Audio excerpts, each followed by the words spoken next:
दर्शकों, नवंबर का महीना शुरू होने हो जा रहा है और हम सब ये जानने के लिए उत्सुक रहेंगे कि ये महीना हमारे लिए कैसा रहेगा। जो भी ग्रह गोचर की स्थिति बनेगी उसका प्रभाव हमारे जीवन पर निश्चित तौर से देखने को मिलता है। हमने अपनी मासिक राशि फलादेश की श्रृंखला की शुरुआत कर दी है और हमने अब तक आपको 3 राशियों के बारे में बता चुके हैं। आज के इस वीडियो में हम चर्चा करने वाले हैं हमारी चौथी राशि कर्क राशि के बारे में। तो कर्क राशि जो भी आपकी जन्म राशि है, ये लगन के अनुसार आप देख सकते हैं। जो ग्रह गोचर की स्थिति कुछ इस प्रकार है। लेकिन उससे पहले मैं आपसे एक निवेदन करना चाहूँगी कि आप हमारे चैनल को सब्सक्राइब करें, बेल नोटिफिकेशन ज़रूर प्रेस करें। इसके अलावा हमारे चैनल को लाइक और शेयर ज़रूर करें। अब आप देखेंगे कि आपके तृतीय भाव में जो है केतु गोचर कर रहे हैं। शुक्र यहाँ पे आएंगे आपके 3 नवंबर को। चतुर्भाव में तुला राशि में सूर्य मंगल बुध गोचर कर रहे हैं और उनके जस्ट अपोजिट बृहस्पति आपके मेष राशि में गोचर कर रहे हैं। शनि आपके अष्टम भाव में गोचर कर रहे हैं, राहु आपके नवम भाव में गोचर कर रहे हैं।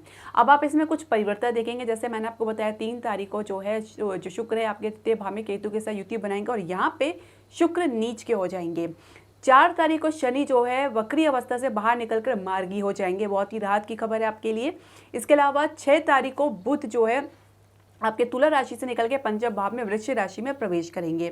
इसके अलावा 16 नवंबर को मंगल भी आपके तुला राशि से निकलकर वृश्चिक राशि में प्रवेश करेंगे। उसके नेक्स्ट डे आपके 17 नवंबर को सूर्य भी चतुर्भाव से निकल के आपके पंचम भाव में प्रवेश करेंगे। 27 नवंबर को बुध फिर यहाँ पंचम भाव से निकल के आपके छठे भाव धनु राशि में प्रवेश करेंगे और 30 तारीख को यानी 30 नवंबर को शुक्र भी अपनी नीचतम अवस्था से बाहर निकल के आपके चतुर्भाव अपनी राशि तुला राशि में प्रवेश करेंगे। तो ये कुछ ग्रह गोचर आप देखेंगे नवंबर के महीने में। अब इसका प्रभाव आपके जीवन पर किस प्रकार पड़ेगा उसका विश्लेषण हम आपको देंगे। पूरा ज्योतिषीय सटीक विश्लेषण आपको देंगे और ऐसा विश्लेषण आपको कहीं नहीं मिलेगा। तो शुरुआत करेंगे आपके स्वास्थ्य से। तो स्वास्थ्य की अगर बात करें तो देखिए, छठे घर के मालिक आपके चतुर्भाव में सूर्य के साथ और बुध के साथ युति बनाकर बैठे हैं। गौरतलब बात यह है कि सूर्य यहाँ पे नीच के होते हुए भी नीच भंग भी देख रहे हैं। तो हृदय के मरीज को थोड़ा सावधानी की तो आवश्यकता है। सेहत में कुछ सुधार भी आपको देखने को मिलेगा। इसके अलावा आप देखेंगे कि आपके जो पहले से समस्या चली आ रही है, जो आपके स्वास्थ्य संबंधी समस्या है, उसमें भी कुछ उतार चढ़ाव आपको देखने को मिलेगा। इसके अलावा हाइपर एसिडिटी की समस्या आपको हो सकती है, पित्त की समस्या काफ़ी हो सकती है। तो अपने खान पान का आपको विशेष ध्यान रखना होगा, जिसकी वजह से ब्लोटिंग की समस्या या चेस्ट में भारीपन या कंजेशन की समस्या भी देख सकते हैं। आंखों में कुछ इन्फेक्शन देख सकते हैं। इसके अलावा शोल्डर में पेन की समस्या देख सकते हैं। तो इन सब का आपको विशेष ध्यान रखना होगा। लेकिन कुल मिला के अगर बात किया जाए, नवंबर का महीना आपके स्वास्थ्य के लिए सामान्य ही रहेगा, सामान्य से कुछ निचतर रहेगा आप कह सकते हैं। लेकिन कुल मिला के आपको अपनी सेहत का विशेष ध्यान रखना है, खान पान का विशेष ध्यान रखें और हो सके तो योगा, व्यायाम या मेडिटेशन ज़रूर करें। ये बहुत ही आवश्यक है। अब बात करेंगे आपके शिक्षा और करियर की। शिक्षा करियर की बात करें तो पंचमेश मंगल आपके चतुर्भाव में सूर्य और बुध के साथ युति बनाकर बैठे हैं। तो कुछ आप शिक्षा के लिए प्रेरित रहेंगे। कॉन्फिडेंस में शुरुआत में थोड़ी कमी देखने को मिलेगी, लेकिन धीरे धीरे आप इसमें रिकवरी करते जाएंगे और देखेंगे यहाँ पे करियर में अच्छी ग्रोथ हो रही है। खासकर जैसे बुध आपके पंचम भाव में आएंगे तो आप अपने जो क्षेत्र है उससे अन्य क्षेत्र में भी कुछ पढ़ाई करना चाहिए, रिसर्च करना चाहिए, आगे की पढ़ाई इसी क्षेत्र में करना चाहिए। कुछ बदलाव देख सकते हैं। कंपटीशन के लिए आपको अच्छा विकल्प देखने को मिलेगा। प्रदर्शन भी आपके आशा अनुरूप रहेगा। इसके अलावा कैंपस प्लेसमेंट में भी आपको अपना कॉन्फिडेंट बना के रखना होगा। इसी के आधार पर आपका बेहतर जगह सिलेक्शन हो सकता है। करियर की शुरुआत आपकी काफ़ी बेहतर रहेगी। दशम भाव में बृहस्पति गोचर करें और दशमेश की दृष्टि उस पर पड़ रही है, यानी मंगल की दृष्टि उस पर पड़ रही है। तो आप देखेंगे कि काफ़ी उत्साहित रहेंगे, ऊर्जावर रहेंगे। लेकिन आपको अपने अधिकारी से बना के रखना होगा। उसके लिए अपने भीतर एक कॉन्फिडेंट बना के रखें। ओवर कमिटमेंट में या ओवर कॉन्फिडेंट में बिल्कुल भी ना आए। बृहस्पति अभी राहु के युति से बाहर है, तो काफ़ी राहत की खबर आपके लिए है। आपको वास्तविक स्थिति के बारे में ज्ञान प्राप्त होगा और इसी आधार पर आप एक करियर ग्रोथ की जो है एक श्रृंखला निर्धारित की जाएगी। तो अगर हम कहें तो आपके करियर की शुरुआत तो काफ़ी बेहतर रहने वाली है। मध्य नवंबर के बाद उसमें कुछ और बढ़ोतरी देखने को मिलेगी। अब दर्शकों, बात कर लेते हैं आपके कार्य क्षेत्र की। तो कार्य क्षेत्र की बात करें तो दशम भाव में बृहस्पति का गोचर करना और राहु की युति से बाहर निकलना, तो अब तक जो भी अवरोध आपके मार्ग में बने हुए थे, बार बार काम में रुकावट आ रही थी, काम पूरा होने में आपको निराशा हो रही थी, असफलता देखने को मिल रही थी, तो उसमें बहुत कमी आपको देखने को मिलेगी। दूसरी बात, दशमेश की दृष्टि दशम भाव में पड़ रही है, चतुर्थ भाव से। तो जो वर्क फ्रॉम होम कर रहे हैं या ऑनलाइन वर्क कर रहे हैं या ऑनलाइन ट्रेडिंग काम कर रहे हैं, उसमें भी आपको अच्छी खासी सफलता देखने को मिलेगी।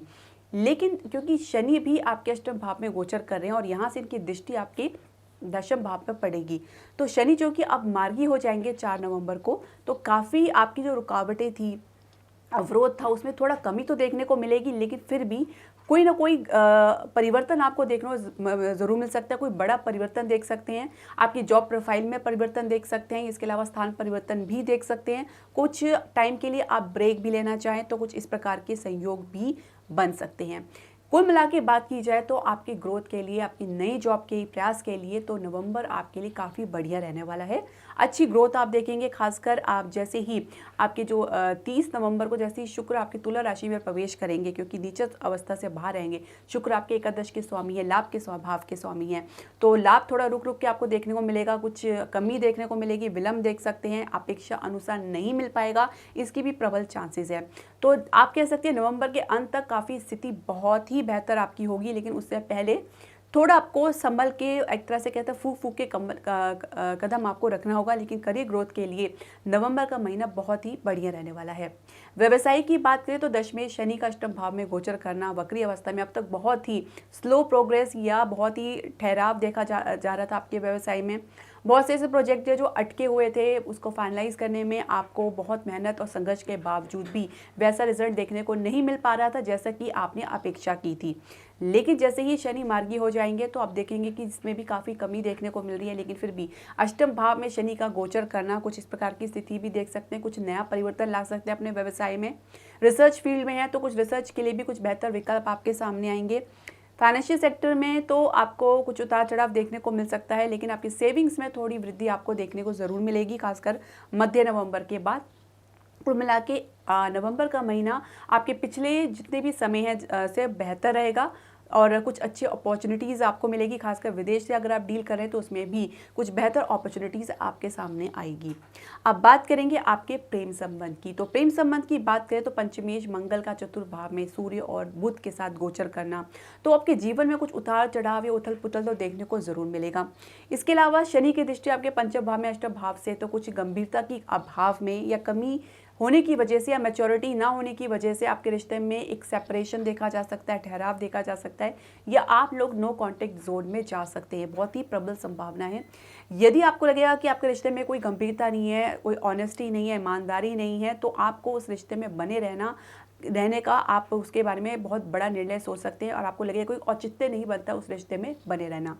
प्रेम विवाह के लिए भी राह आसान नहीं होगी। पिता की तरफ से कुछ विरोध देखा जाएगा, खासकर आपके कॉन्फिडेंस में भी कमी देखी जा सकती है। परिवार के कोई दबाव या प्रेशर में आकर आप अपने जो है अपने प्रेम विवाह का जो चर्चा है उसको आप एक ठंडे बस्ते में डाल सकते हैं, या उसके बारे में पुनः विचार कर सकते हैं कि आप जो निर्णय ले रहे हैं वो सही है भी या नहीं, क्योंकि कॉन्फिडेंस के अभाव में, एक दृढ़ निश्चय के अभाव में आप अपने स्टैंड में खड़े नहीं हो पाएंगे, जिसकी वजह से प्रबल संभावना है कि आप अपने निर्णयों को, विचारों को बदलते हैं। अब इसके अलावा अगर आप सिंगल है तो कुछ नए संबंध के साथ जुड़ने की अभी तो कोई संभावना नहीं दिख रही। हालांकि जिसके साथ आप जुड़ना चाह रहे हैं, जिसमें आपका दिलचस्पी बढ़ रही है, वहां से वैसा कोई रिस्पांस देखने को नहीं मिल पाएगा, क्योंकि शुक्र अभी नीच अवस्था में केतु के साथ है। तो कोई ना कोई डिटैचमेंट की समस्या, आप लगेगा कि मैं सिर्फ अपने ही दुनिया में खुश हूँ, मुझे अब किसी रिलेशनशिप में नहीं बनना, कुछ ऐसे कड़वे एक्सपीरियंस की वजह से आपको ऐसा लग सकता है। अब विवाहित जीवन की बात करें तो सप्तमेश का शनि का अष्टम भाव में गोचर होना लंबे समय से काफ़ी समस्याएं, उतार चढ़ाव देखने को मिल रहा है आपके आपके विवाहित जीवन पे। लेकिन साथ ही की बात है कि शनि के मार्गी होते ही अब आप देखेंगे कि आपके जो बीच में समस्या बार बार उभर के आ रही थी, बहुत कमी उसमें देखी जा सकती है। आपके और आपके जीवन साथी के बीच में एक सहयोग की भावना देखेंगे, एक मैच्योरिटी देखेंगे, गंभीरता देखेंगे, साथ ही आप एक दूसरे को समझने का प्रयास करेंगे। ये बहुत ही अत्यंत आवश्यक है आपके रिलेशनशिप के लिए। लेकिन जब तक शनि अष्टम भाव में गोचर करे तब तक आपको सावधानी बरतने की आवश्यकता है। ससुराल पक्ष से भी कुछ गंभीरता देखी जा सकती है। आप अपने मुद्दों को आपस में सुलझाएं, बजाय इसके किसी तीसरे व्यक्ति के आप इंटरफेयर कराएं या उनकी सलाह लें। तो यही बेहतर रहेगा कि आप अपनी बात को स्पष्ट तौर से अपने जीवन साथी के सम्मुख कहें। संतान के लिए प्रयास करें तो उसके लिए समय उपयुक्त रहेगा। कुछ आपको थोड़ा संघर्ष देखने को ज़रूर तो मिलेगा, लेकिन समय आपके पक्ष में है। और आपके संतान पक्ष से भी आपको संतोष प्राप्त होगा। दर्शकों, मैं कुछ ज्योतिषीय उपाय बताऊंगी, आप इसे ज़रूर करें, इससे आपको विशेष लाभ प्राप्त होगा। इसका आपको बहुत ही आसान उपाय है, आप इसे रोज़ कर सकते हैं और रोज़ करना भी चाहिए। शिवलिंग पर आपको कच्चा दूध मिश्रित जल को आप अभिषेक करें, इससे आपके जो चंद्रमा है, आपके लग्नेश मजबूत होंगे, आपके मानसिक स्ट्रेस है, जो भी दबाव है, प्रेशर है, उसमें आपको शांति मिलेगी।